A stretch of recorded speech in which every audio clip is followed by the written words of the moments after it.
the Ironheart Armor Mark I. Inspired by Tony Stark, MIT student Riri Williams attempted to reverse engineer the famed Iron Man suits. Riri spent years, on and off, piecing together this prototype in a loaned garage space. The Mark I was rough around the edges. A bulky, cobbled-together frame made from scrap metal and scavenged machinery straight out of junkyards.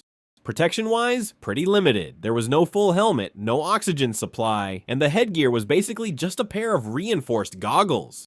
Still, she made it fly, thanks to 4 massive boosters that gave it some serious lift. The right arm featured a large repulsor cannon, but it had a noticeable pulse delay.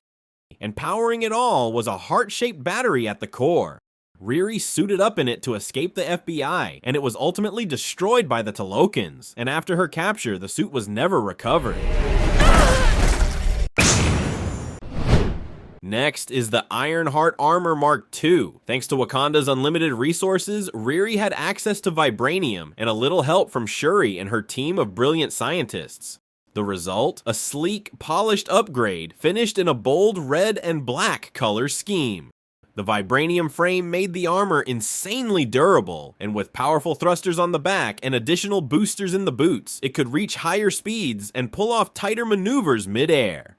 The railgun-style energy cannon mounted on the left arm is capable of rapid-fire blasts, and at the heart of the suit sat a central vibranium energy core that could unleash a devastating unibeam-style energy blast. On top of all that, the suit was now hooked into Wakanda's AI system, Griot, which provided Riri with an advanced heads-up display.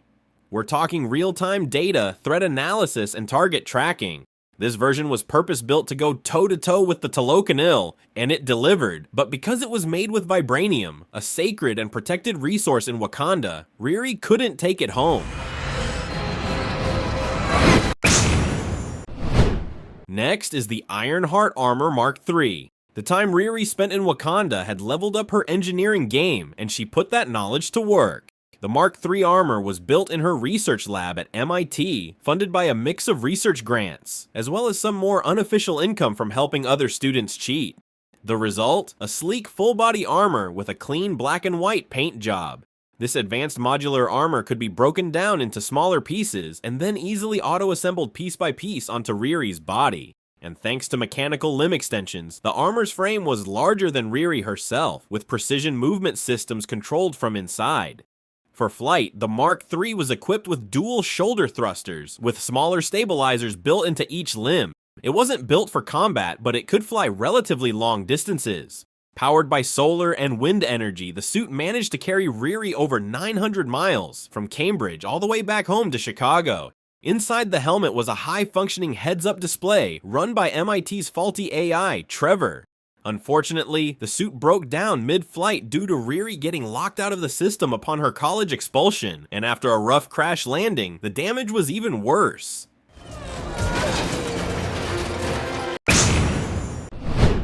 Next is the Ironheart Armor Mark IV. This suit was scraped together from what little remained of the damaged Mark III. Riri salvaged the framework and started patching it up using components bought from a local junkyard. And for the more advanced and sensitive components, she took them from Ezekiel Stane, whom she blackmailed, and made use of his secret bunker to finalize the work on her suit.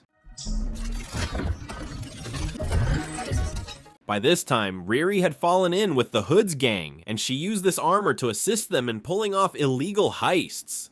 And so, the Mark IV was reinforced for battle, bulky, with layers of extra plating.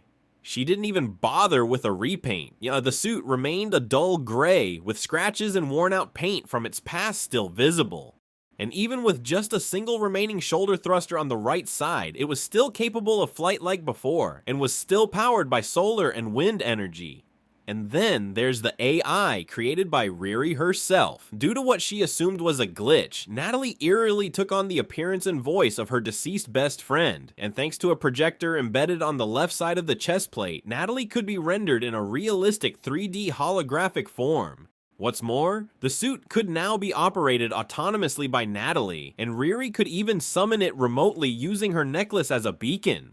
For offense, the palm repulsors returned, capable of firing high-powered energy blasts.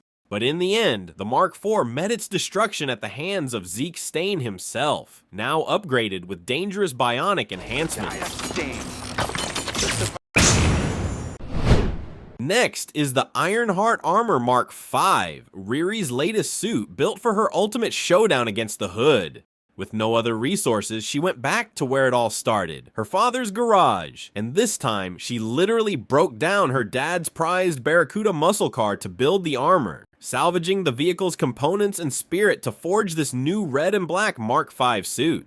It carried over everything the previous model had, but went further. At the core of the suit was a heart-shaped energy source, now powered by magic thanks to an intricate spell cast by Zelma Stanton. The magic came with a glowing red aura, powerful enough to dispel the Hood's invisibility magic, giving Riri the upper hand.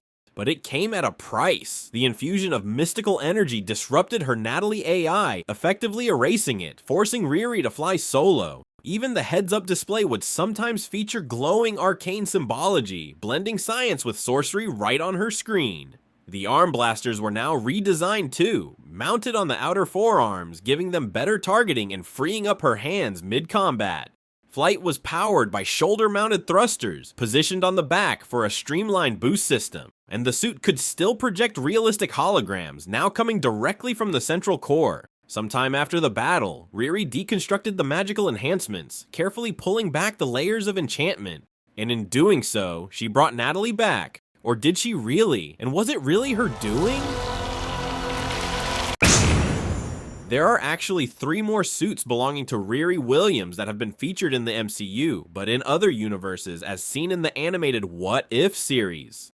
The first one, featured in Season 3 Episode 5, was a gritty prototype armor similar to the Mark I. In this post-apocalyptic world, Riri had to make use of whatever pieces of scrap she could find, and was still able to create this makeshift armor capable of basic functions.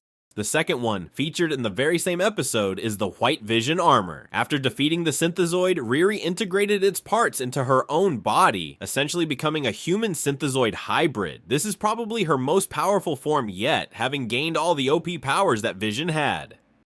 The last one here is Punisher Riri, shown briefly at the very end of the Season 3 finale. Acting as this universe's version of the Punisher, she's created an armor equipped with massive weaponry, large guns on her arms, and even a Gatling-style cannon on her back.